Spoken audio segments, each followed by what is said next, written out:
to the VIVO V30 Pro. So this is their latest phone, just came out a couple of days ago. I've had it for a little while, the opportunity to test it out, and it's a really interesting phone. It only costs about 500 bucks, but it has a lot of great flagship characteristics that go along with it that help punch above its weight class, particularly the cameras on here, which are designed in cooperation with Zeiss. It's even got the little logo there on the lens. So one thing that's actually really easy to remember on here is it has four 50 megapixel cameras, which I don't know if we can really say that about very many phones. It's got three 50 megapixel cameras on the back, the primary, the ultra wide, the telephoto, and it has a 50 megapixel selfie camera, which is built into the top of the screen, little peephole camera there. It's got all the things that you could probably want in a phone. It's got 5,000 milliamp battery. It's got the Dimensity 8200, which is actually a really good chip from Mediatek. Lots of power, clocked at 3.1 gigahertz. Starts off at 8 gigabytes of RAM, 256 gigabytes of storage, and it goes up to 512 and 12. I have the 512 and 12 model. Has UFS 3.1. It's capable of 4K video at 30 frames per second on the front and the back, which is pretty nice. It's not 60, which is something we see with a little bit more expensive phones, but 4K 30 on the front and back, I think is fine. Built really well. Got a nice build on it. It's got IP54 for the dust and water resistance rating, 80-watt charging, and it comes with a charger in the box, so that's nice. You can recharge it.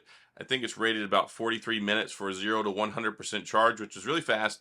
No wireless charging. It does have reverse wired charging, though, which is pretty neat. Charges USB-C, and overall, I've had a pretty nice time with the phone. You can do some gaming with it. You can do your day-to-day stuff really well. It's quick and it's zippy in that regard. It's got Android 14 on it, which it has Vivo's version of it, which is fine. They throw some bloatware and stuff on there, so you'll probably want to delete some things because there's a whole lot of apps, especially on the second page, that they have built into it, but they're pretty easy to delete. So the phone, like I said, Android 14, they give you 4 years of support, 3 years of operating system updates, 4 years of security patches. If you're not familiar with Vivo, they're not a brand that's here in the US. This is a phone that's predominantly out in the East, out particularly in China, but it's got a lot of nice things going for it. It's less than 200 grams. It's really, really light. The body design actually reminds me a lot of like the LG Velvet from a couple of years ago, but it's even thinner, really, really thin. It's got a curved edge display, finely curved here on the edge, so it's nice and it's subtle. It's nothing aggressive. Don't really have any serious issues with like ghost touching and things like that. And it makes the ergonomics nice because it's got a thin edge on it, so it's easy to hold onto the phone. A couple other nice things. It does have a built-in screen protector, which is already on the phone, straight out of the box. That's nice, and it comes with a clear case as well. So you get the charger, you get a clear case, you get a screen protector, all those things. So 50 megapixel cameras. I'm going to show you some photo samples here. I was able to go out, take some photo samples, got some pictures of some flowers as I like to do, a couple selfie shots, and I think that the camera looks pretty good.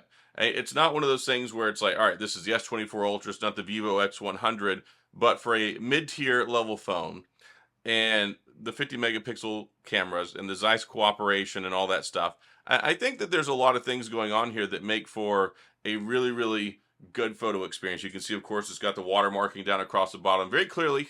It's a Vivo phone. And I just wanted to show these off. It's got macro capability. It's got the telephoto. You can reach out and touch stuff. I mean, shoot, 50 megapixels on all three, and even on the selfie, which is nice. You've got 2x optical zoom, phase detection, autofocus, optical image stabilization on the primary lens, and it's got the Zeiss T lens coating on it, which helps out as well. So a lot of nice things when it comes to the camera. I think it takes pretty good shots, and I think it takes shots better than what you expect from most $400 or $500 phones. So 6.78-inch display, 120 hertz refresh rate, all that nice stuff, all the things that you would expect out of a phone, especially in this price point in this day and age. Resolution's full HD plus. It's like 1200 by just over 2000, so it's kind of in between. It's not quite 1080p. It's not quite HD. It's like 1200p. So that's also a nicety. And bright. It's got a 2800 nit brightness screen. Of course, that's going to be on max brightness, auto brightness out in the sun. But I think that it works nice. It looks good. It's slim.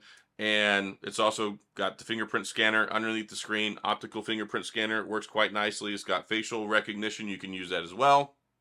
You've got also your NFC for your wireless, contactless payments. You got Wi-Fi, all that jazz. So yeah, I think they've done a good job with this phone. I was really interested in it. I was glad that Vivo worked with me and sent this one out. It's something that I've wanted to test out these phones for a while. I'm hoping I can get my hands on the X100 at some point in time.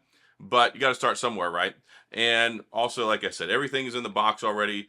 It's about 500 bucks is what it costs MSRP. So I think at that price point, with what it brings to the table, what they did with the cameras, with the power and sophistication, I mean, not Snapdragon, Mediatek 8200 is a very, very good chipset. It's something that gives you plenty of power. You can do pretty much whatever you want with it, but it's still very modern, only 4 nanometer processor, and not super bad when it comes to heat, all day battery life, and things like that. So overall, I like it.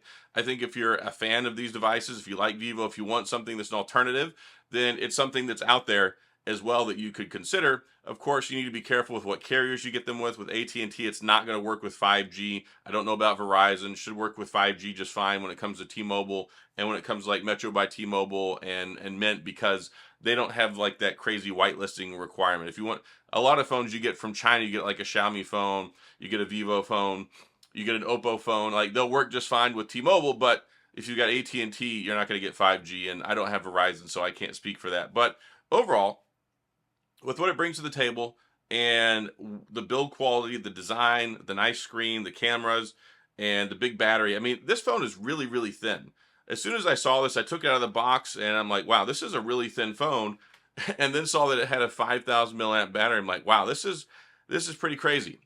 So it's really thin, and it's really, really lightweight. So if you want something that's got a big screen on it, you want something that can take some really good pictures, it's got a vibrant display, has all day battery, has some good power, it may be something worthwhile to look at. Of course, you're going to have to buy it probably off of eBay, maybe AliExpress. I'm not exactly sure all the places you can buy it in the US, because they sent me this. I didn't buy it myself, so I haven't looked to see exactly where all you can buy it. But probably eBay is going to be a good option for that. And that's where I usually buy my international phones, to have them imported. But some cool stuff. It's got the nice Vivo branding back here as well. And I really love this texture on here. It's got like a nice fine texture to it. And it's got like that soft touch feel to it, kind of like a matte finish. But it has like this paintbrush stroke look to it, which I think looks really nice. It's something a little bit different. Stands out a little bit in that regard. And again, like I said, it's got a lot of things going for it. So I'm going to go ahead and wrap this one up. I just wanted to talk about this video, and we'll talk about this phone, bring this video to you guys, let you see the Vivo V30 Pro. Hopefully you like the photos. Let me know in the comments what you think of the photo samples and things like that. But it's nice to see we have some alternatives. And I wish we could get more of these alternatives in the US. It's nice that we have OnePlus here, because they fall under Oppo. But it would be nice if one day, if Vivo kind of branched out, because every year you look at Vivo's phones, especially the X series, they're basically competitive globally, up there top notch when it comes to the best smartphones, best smartphone cameras that you can get. So mostly people just have to buy them and send them here to the US though. So that's kind of the problem. You can't just go and get it at Best Buy. You can't go get it at Amazon or anything like that. So hopefully one day they'll be more widely available. This is a global model. So if you're in Europe, if you're in Asia, Australia, I mean, there's a lot of places you can get this phone. It will have a lot of meaningful value. And I think at the price point that they're offering it really does bring a lot to the table. And I've enjoyed using it. It's got a lot of good things going for it. And I think it's sharp. I think it's a really nice looking phone. So that's all I got. If you have any questions or comments, of course, please go to the comment section. I'll do my best to get back with you. If you enjoyed the video, if you found this helpful, if you like seeing stuff off the beaten path, it's not necessarily just the Samsung and the Google stuff and the Apple stuff all the time, let me know. And I've got some more stuff coming up as well that hopefully y'all will enjoy. So as always, if you enjoyed the video, please hit the like and the subscribe button and the little notification bell if you want updates when new videos come out. And thanks for watching. I appreciate you being here. I'll see you guys next time.